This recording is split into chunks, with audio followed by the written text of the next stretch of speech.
ke kanan. Oke, di sini kita akan memeriksa distribusi dari data baik menggunakan grafik maupun menggunakan uji hipotesis.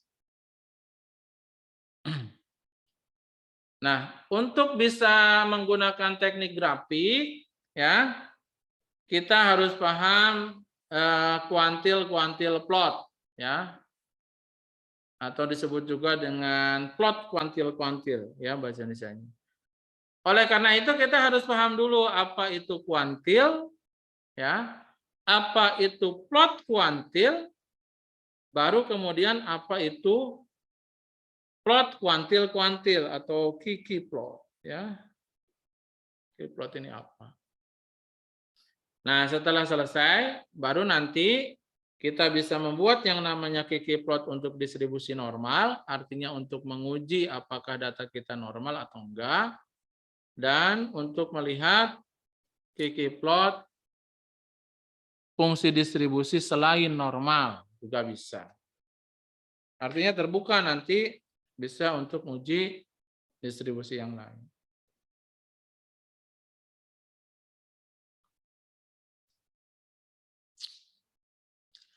Oke, kuantil ini nanti terkait dengan yang namanya persentil. Persentil itu persen artinya seratusan gitu ya.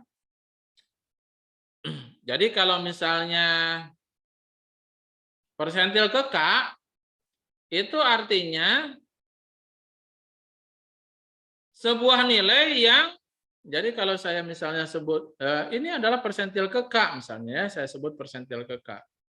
Nah, kalau ini adalah persentil ke K, artinya ada K persen lebih kecil dari dia, kemudian sisanya di sini berarti 1 dikurangi atau 100 dikurangi K persen lebih besar dari si persentil tadi. Itu ya. Nah, yang sudah kita bahas sebelumnya yaitu kuartil atau Q1, Q2 maupun Q3 itu ternyata bentuk khusus dari persentil. Jadi Q1 itu adalah persentil ke-25, Q2 itu atau median itu adalah persentil ke-50, dan kuartil 3 adalah persentil ke-75. Ya. Mengapa? Karena kalau misalnya dia ininya 50%, berarti di atasnya juga 50% ya. Berarti K-nya ini 50, berarti itulah persentil ke-50. Kalau dia setengah di bawah, setengah di atas, sebelumnya kita sudah mengenal itu yang disebut dengan median, atau kita kenal juga dengan kuartil kedua. Oke, jadi lebih umum lagi ya, lebih umum lagi. Setelah sebelumnya kita memahami kuartil, sekarang kita memahami yang namanya persentil. Kalau kuartil adalah per empatan, kalau persentil adalah per seratusan. Ya. Nah,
oke, kalau persentil dia dinyatakan dalam persen, itu nanti ada yang lebih umum yang disebut dengan kuantil ya.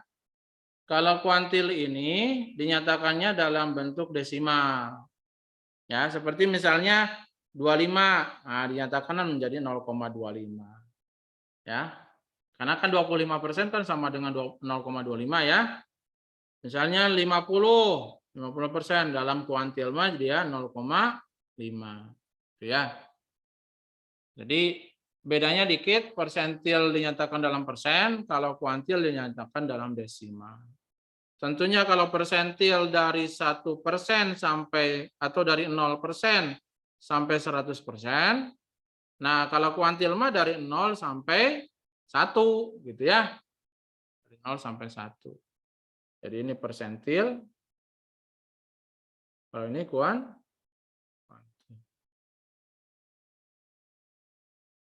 Oke. Jadi kalau mau ngitung kuantil ya pertama ini kita punya data, pastikan datanya diurutkan ya. Kalau sudah diurutkan nanti kita dipadankan ya, dipadankan antara si nilainya. Ini kan nilai terkecil 1,3 ya. Nah, nilai terkecil ini 1,3 berarti berapa banyak data yang lebih kecil dari 1,3? Enggak ada. Kalau enggak ada kan berarti 0. Jadi sample fraction-nya 0. Mengapa? Karena tidak ada nilai yang lebih kecil dari 1,3. Kemudian nilai kedua 2,2. Sample fraction-nya adalah berapa banyak nilai yang lebih kecil dari 2,2. Yang lebih kecil dari 2,2 ada 1 ini kan. Ya. Berarti dia fraksinya adalah 1 per bentar. Padankan setiap nilai dengan bilangan perangan dengan jarak yang sama. Oke, jadi nanti kayak gini.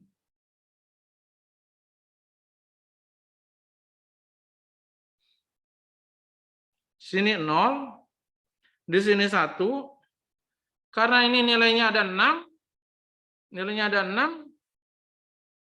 berarti ya ada 6 berikut dengan 0 ya. Berarti di sini nanti harus ada 0,2, 0,4, 0,6, 0,8 gitu ya. Oke, ini kan ada 6 buah nilai ya. 1, 2, 3, 4, 5, 6. Nah, yang ini adalah nilai terkecil yaitu 1,3. Ini adalah nilai terbesar 3,7. Berarti yang lainnya adalah menjadi kuantil kedua di sini kan. Menjadi kuantil ke 0,2 maksudnya. Kuantil ke 0,2 yaitu 2,2. Yang berikutnya data ketiga menjadi kuantil ke 0,4, di sini 2,7, sini 3,1, di sini 3,3. Ya. Jadi karena ini datanya 6, berarti dari 0 sampai 1 harus ada berapa? Harus ada 6 buah nilai. Kalau harus ada 6 buah nilai ya berarti loncatnya setiap 0,2, 0,2, 0,2 dan seterusnya kan? Nah, kemudian tinggal diplotkan aja, tinggal diplotkan ya. Yang ke 0 tadi 1,3 di sini ini 0,1,3. Kemudian berikutnya 0,2 dengan 2,2, 0,2 ini dengan 2,2 gitu kan ya. Dan seterusnya. Ini 0,4 sampai berapa gitu kan? Dan seterusnya. Nah, ini yang disebut dengan plot kuantil. Plot kuantil adalah padanan antara sampel praksinya, praksi sampelnya dengan nilai dari si datanya atau nilai kuantil. Nah, nanti lebih jauh lagi ya, untuk mendapatkan praksi itu dia rumusnya kayak gini. Ya. Jadi nanti misalnya data ke 1 itu kalau misalnya N-nya 6, misalnya N-nya 6 ya. Data ke 1 itu praksi ke berapa sih? Tadi kan harus dipadankan dengan praksi ya. Data ke 1 ini praksinya berapa sih? Nah, ini cara mencari ininya gimana? Nah, ini ada rumusnya ya, kalau dia menggunakan kuantil Jadi rumusnya kayak gini. Rumusnya kayak gini. Kalau N-nya 6, untuk data terkecil artinya I ke 1, berarti dia P1 itu adalah 1 dikurang 1 dibagi 6 dikurang 1 berarti 0. Gitu ya. Jadi fraksi dari data ke 1 adalah 0. Berapa fraksi dari data kedua? Berarti P2 adalah 2 dikurangi 1, 1 dibagi 5, berarti 0,2. Ya. Sampai dengan nanti berapa data yang terakhir ke 6? Berarti P6. Berarti P6 adalah 6 dikurang 1, berarti 5 dibagi 5, berarti ya. Kalau untuk yang lain nanti bisa dilakukan interpolasi linear. Oke, jadi plot kuantil tak lain adalah nilainya versus fraksinya. Ya. Nilainya versus fraksinya. Jadi sebagai contoh ini. Ini data aslinya kayaknya ya. Ya, ini data aslinya. Kemudian data asli ini kita urutkan, ini diurutkan. Ya. Ini datanya diurutkan. Diurutkan. Kemudian ini urutannya. Ya. Jadi urutan ke-1 sampai urutan ke-27. Ya. Urutan ke-1 sampai urutan ke-27. Nah, ini kan tak lain adalah X-nya ya. Kuantilnya, nilai datanya. Ini nilai datanya. Nah, kalau ini fraksinya PI tadi. PI tadi rumusnya I dikurang 1 dibagi N dikurang 1. Jadi kalau untuk data ke-1 ya 0. Untuk data kedua berarti tinggal hitung ini kan. 2 dikurang 1 adalah 1 dibagi N kurang 1. 27 kurang 1, 26. Jadi ini adalah 1/26. Ya. Terus hitung ini I yang ketiga, I yang keempat, sampai I yang ke-27. Sama dengan 1 PI-nya. Nah, nanti tinggal diplot. Plot antara data yang sudah diurutkan dengan fraksinya. Inilah yang disebut dengan plot kuantil. Jadi kita lihat di sini. Tapi di sini dibalik ya. Sumbu datarnya malah yang fraksinya. Jadi 0,14 ya, 0,14 ini. Berikutnya 0,0385,15. Nah ini ya, 0,0385 di sini ya, 0,0385,15 ini. Nah inilah yang disebut dengan plot kuantil. Ya, plot kuantil adalah plot antara fraksinya, ini fraksinya, ya, yang rumusnya ini, versus sebagai sumbu vertikalnya adalah data atau nilai data yang sudah diurutkan. Nah, kalau kita sudah punya yang namanya plot kuantil, maka kemudian ada plot kuantil-kuantil. Dia 2 kali kuantilnya. Plot kuantil-kuantil itu dia adalah scatter plot antara kuantil data dengan kuantil yang lain. Kuantil yang lainnya itu adalah kuantil berdasarkan distribusi yang dihipotesiskan. Ya. Jadi ininya kita pegang, X-nya ini kita pegang sebagai kuantil data, ini kuantil data ya, kuantil data. Nah, nanti akan diversuskan dengan kuantil berdasarkan hipotesis tertentu. Ya. Berdasarkan gitu, berdasarkan distribusi teori tertentu. Ada teori normal, ada teori eksponensial gitu. Jadi nanti kuantil data asli versus kuantil dari distribusi yang dihipotesiskan, itulah pasangannya kita sebut sebagai plot kuantil-kuantil. Ya. Nah, keduanya nanti akan memanfaatkan angka fraksi ini. Akan memanfaatkan angka fraksi ini. Ya. Nah, seandainya nanti pola dari plotnya berupa garis lurus, maka itu menandakan cocok data kita itu dengan distribusi yang dihipotesiskan. Ya, misalnya yang dihipotesiskannya adalah distribusi normal. Ternyata setelah diplot antara kuantil asli dengan kuantil berdasarkan distribusi normal, diperoleh pola titik-titik mengikuti garis yang lurus. Berarti kesimpulannya nanti adalah dia datanya sesuai dengan distribusi normal, karena hipotesisnya tadi normal.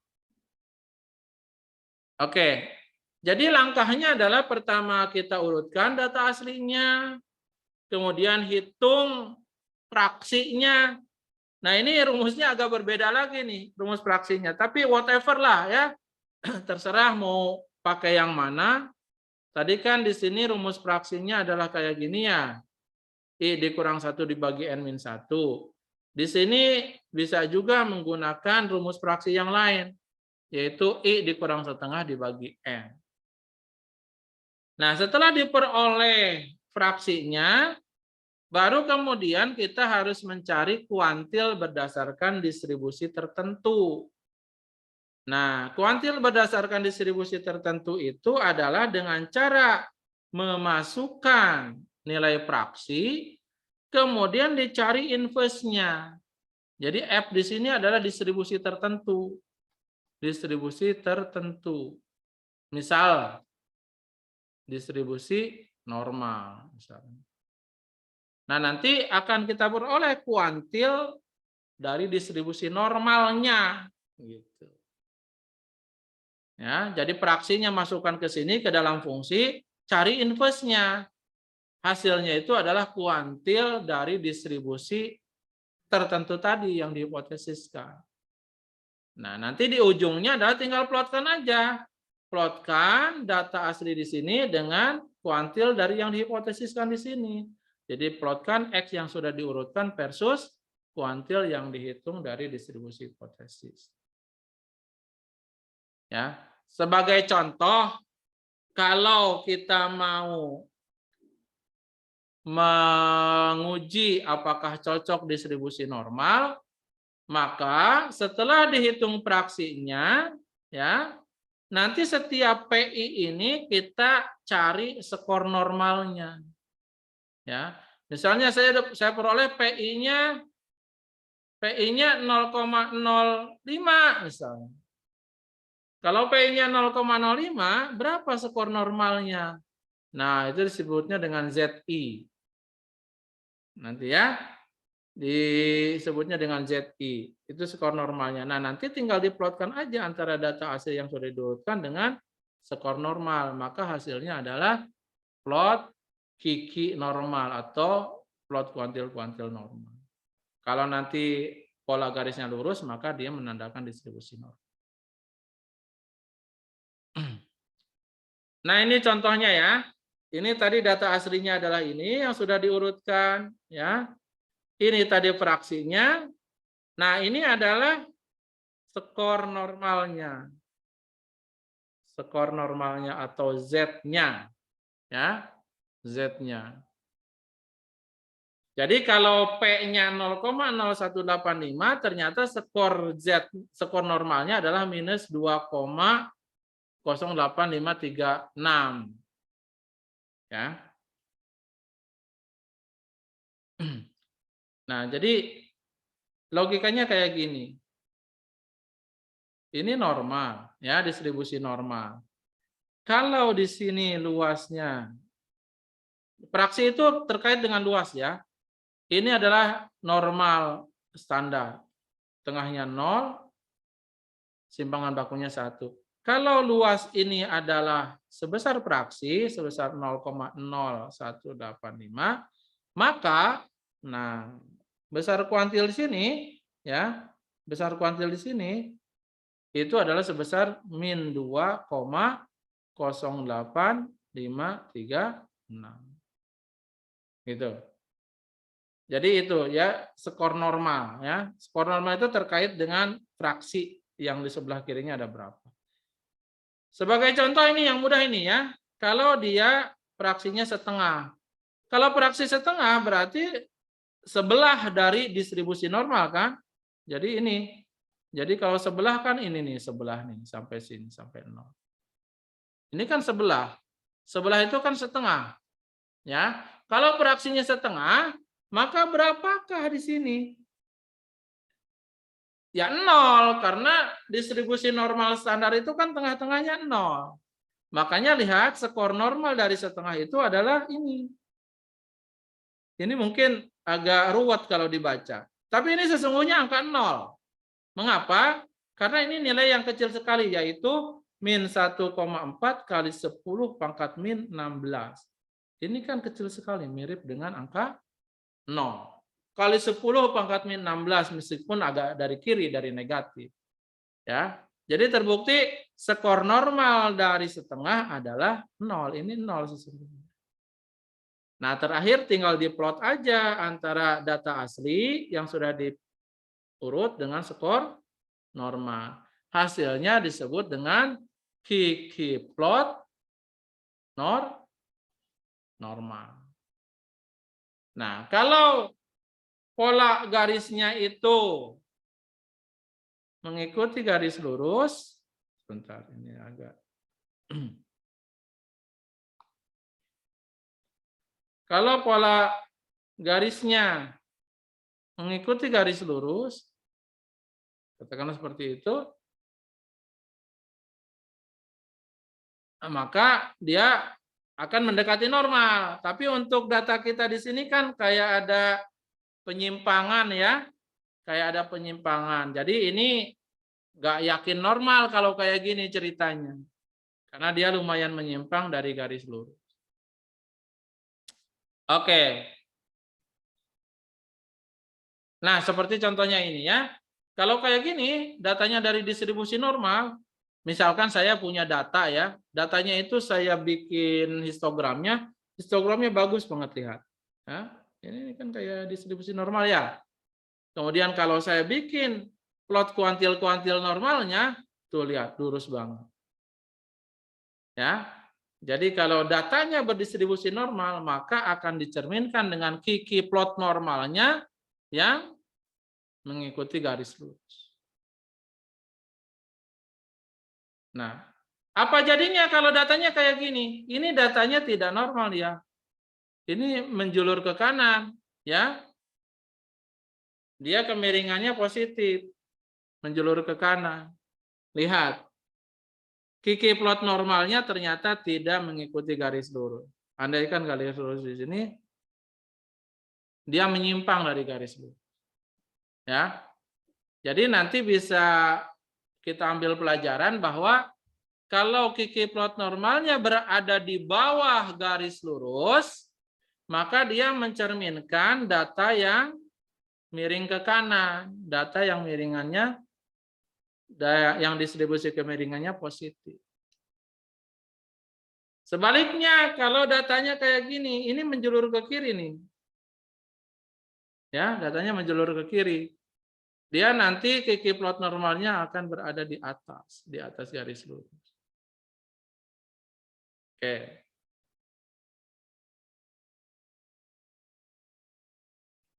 Nah, kita sekarang akan lanjut untuk memeriksa distribusi secara pengujian hipotesis yang namanya uji kecocokan. Uji kecocokannya itu menggunakan Kolmogorov-Smirnov. Di software-software juga sudah banyak. Jadi kalau yang tadi menggunakan visual secara grafis, yang sekarang kita secara formal menggunakan uji Kolmogorov-Smirnov namanya. Di sini kita dihadapkan pada hipotesis 0, datanya berdistribusi tertentu melawan H1 tidak berdistribusi tertentu. Nah, nanti dari data itu kita harus menghitung yang namanya statistik uji. Statistik ujinya itu adalah supremum. Supremum itu adalah selisih terbesar. Selisih terbesar antara distribusi kumulatif, ya, fungsi distribusi kumulatifnya dengan fungsi distribusi empirisnya. Dan ini juga di beberapa software juga sudah disediakan. Ya, jadi kalau kita punya data, mau diuji distribusinya, ya, mau diuji distribusinya. Nah, maka nanti dia menggunakan Kolmogorov-Smirnov, dia akan menghitung yang namanya statistik uji D, yang merupakan selisih terbesar di antara fungsi distribusi kumulatif dengan fungsi empirisnya.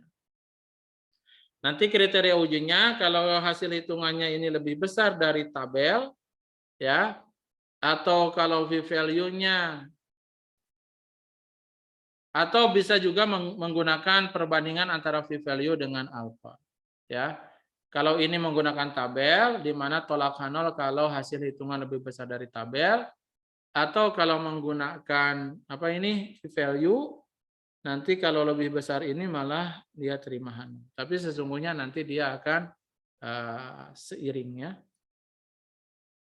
Nah, ini tabel dari Kolmogorov-Smirnovnya, ya. Nanti bergantung apakah kita mau menggunakan pengujian di alfa 5%, 10%, atau 1% ya. Yang ini di 1%, ini di 5%, ini di 10%. Mengapa? Karena yang judul kolom ini adalah 1 min alfa, ya. 1 min alfa, artinya kalau alfanya 10% berarti 1 min alfanya 90% kan, atau 0,9. Kemudian sumbu sebagai barisnya ini adalah N, ya, ukuran sampelnya. Tapi di sini ukuran sampelnya itu dibatasi sampai 35. Kalau di atas 35 dia menggunakan pendekatan ini.